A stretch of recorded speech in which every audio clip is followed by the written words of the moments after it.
Drummond, depuis 1994, a connu un essor remarquable. Il faut se rappeler dans quel état était le comté de Drummond à ce moment-là. C'était pitoyable.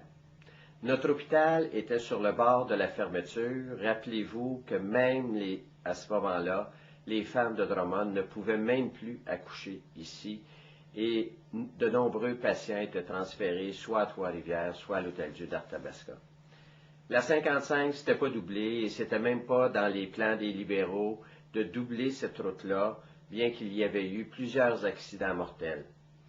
La direction territoriale du ministère des Transports avait été fermée et de nombreux fonctionnaires, pas seulement du ministère des Transports, mais d'autres ministères avaient été transférés vers Trois-Rivières.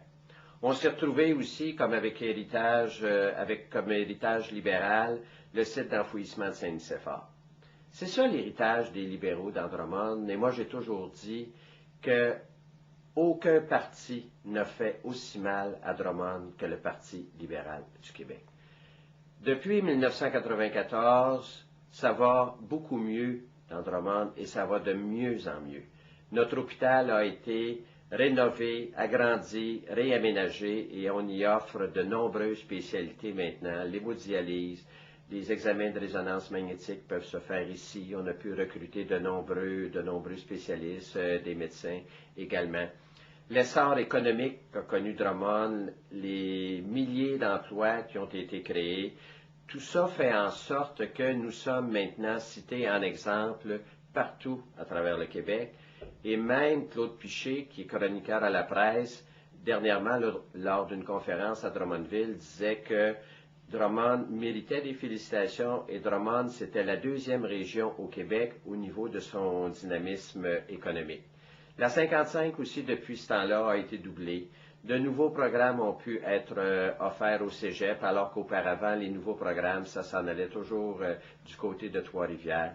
L'école professionnelle Paul Rousseau aussi a été agrandie et là aussi, on offre de nouveaux programmes.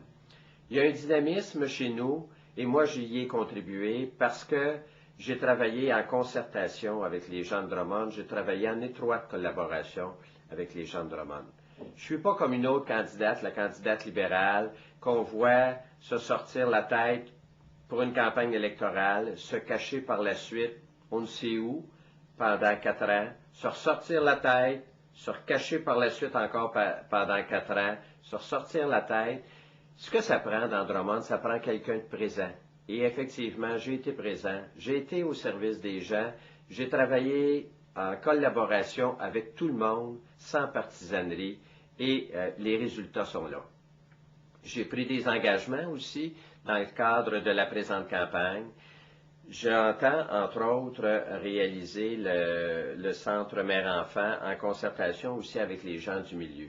Ça ne s'est pas fait au cours du dernier mandat parce que, encore là, les libéraux, en matière de santé, on le sait, leur bilan est désastreux et ils n'ont pas réalisé le centre mère-enfant comme ils n'ont pas réalisé aussi maints investissements en santé parce qu'ils devaient mettre 1,9 milliard par année. Ils n'en ont même pas mis 50 de ça. Les libéraux se sont fait élire en 2003, dis-je, en mentant à la population. Ils ont continué à mentir tout au cours du mandat. Et il faut absolument se défaire de ce gouvernement-là qui a trop fait mal à l'économie du Québec. Vous savez qu'on perd au Québec depuis 2003 25 000 emplois par année dans le secteur manufacturier. L'industrie du textile est en train de disparaître, l'industrie du meuble est en train de disparaître, l'industrie du vêtement est en train de disparaître, l'industrie de la forêt va mal plus que jamais, l'agriculture va mal plus que jamais. C'est ça le bilan des libéraux.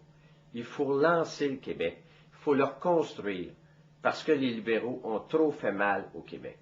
Et moi, ce que je vous propose, c'est Normand Jutra dans Drummond, avec le Parti québécois, et la prochaine étape, c'est vers la souveraineté du Québec. Ça fait trop longtemps qu'on tourne en rond, qu'on perd notre temps. Moi, j'ai confiance dans les Québécois, puis pour moi, c'est une affaire de cœur, c'est une affaire de fierté, et je sais qu'en prenant en main notre destinée, on va pouvoir aller beaucoup plus loin, plutôt que de de se contenter du statut de minorité que nous avons présentement, de se contenter du statut de province où la moitié de nos affaires sont décidées par d'autres et ailleurs. Pourquoi on ne serait pas capable, nous les Québécois, de décider qu'est-ce qu'on veut faire de notre argent, de nos impôts, de nos relations internationales et de tous les moyens finalement qu'un État a à sa disposition? Moi, c'est ce que je vous propose avec l'équipe du Parti québécois. Puis il me semble qu'il n'y a pas de projet plus emballant que celui-là, plutôt que l'autonomie de l'ADQ. En fait, comme le dit André Boisclair, si ça existait, on l'aurait. Tous les gouvernements qui se sont succédés au Québec depuis 50 ans, c'est ça qu'ils voulaient, plus d'autonomie. Ils n'ont jamais réussi à l'obtenir. C'est rêver en couleur, c'est comme on dit, le palais des rêves. Puis ça a été refusé, ça, à date, par le Canada anglais. Pourquoi ça se réaliserait maintenant? Il faut arrêter de tourner en rond. Il faut avoir le courage de nos idées, de nos projets. Il faut avoir le courage de se donner un pays. Puis je me dis, quel plus bel idéal que celui-là.